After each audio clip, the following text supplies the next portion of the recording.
all of that stuff. But I've focused on Civil War and World War II and Vietnam and the American Revolution now because they're so instructive about human behavior. Bad, of course, but also really good. These ennobling ideas that we've been talking about, first ever, which is why I feel comfortable saying it's the most important event in world history since the birth of Christ. And yet the violence is unnecessary. And certainly political violence is unnecessary. And certainly reactive violence. Well, that because they did that, then we have to do that. And you realize that it's like the Old Testament, an eye for an eye, and you realize you keep going with that and everybody's blind.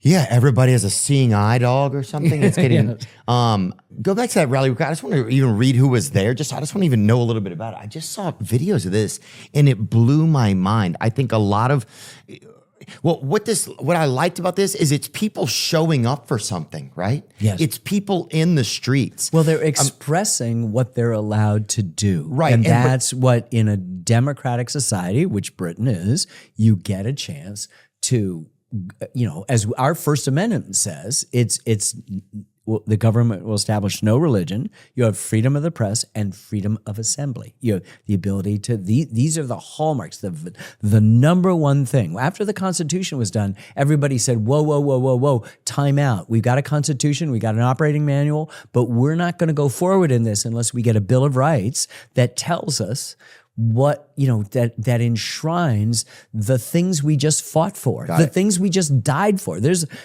one, the Saving Private Ryan story of, sons are dying. It's based on a true story where a woman, I think from Iowa, whose last name is Sullivan, lost 4 sons in a battleship that went down, and the Department of War said, we're now going to separate everybody, all the brothers. Rebecca Tanner, a Mohegan woman, meaning probably Connecticut, lost 5 sons, not 4, but 5 sons fighting for the patriot cause. This is a Native American woman. So you realize that's the sacrifice that people have made in order for us to be able to hold a demonstration, express our point of view nonviolently, and to be able to tolerate lots of ideas. I mean, you can't say, we're only going to tolerate our ideas and everybody else who doesn't agree with us are therefore bad. I mean, across the street from us on 23rd Street in New York City, where we are right now, is the headquarters of the Communist Party of the United States that has as much right to its office space as the Republican National Committee or the Democratic National Committee. Doesn't it? In a country in which all ideas are free? Is the head of the Communist Party? The American Communist Party has its headquarters across the street.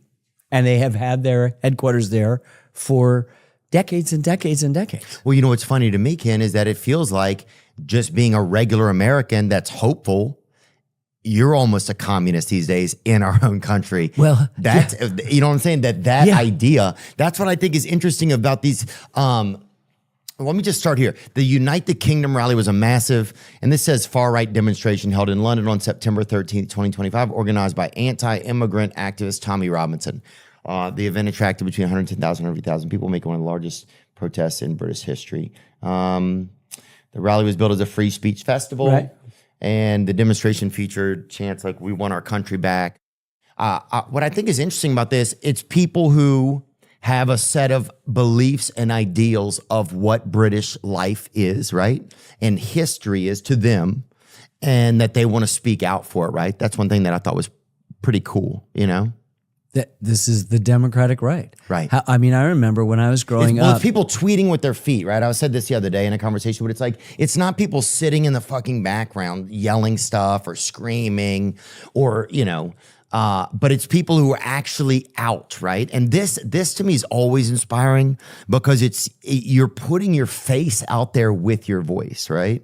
And you're putting your feet out there with your voice, and that to me feels like a real tweet. They could be left wing, they could be right wing. I agree. They could be immigrants saying we're as much Britons as, and any of that is possible within a peaceful context. Yeah. And it's people that like, people get an idea of what a culture is, right? Yeah. And especially, I mean, Britain was predominantly white, probably, I would guess, until they took in slaves and Native Americans. I'm not sure. Well, there was not a... Or Caucasian, I guess they would have called it at the time, or European. They were European, but they're also a mixture of lots of European cultures, and their whole worldwide economy was dependent on slavery, mostly in the Caribbean, as the Spanish had it mostly in South and Central America.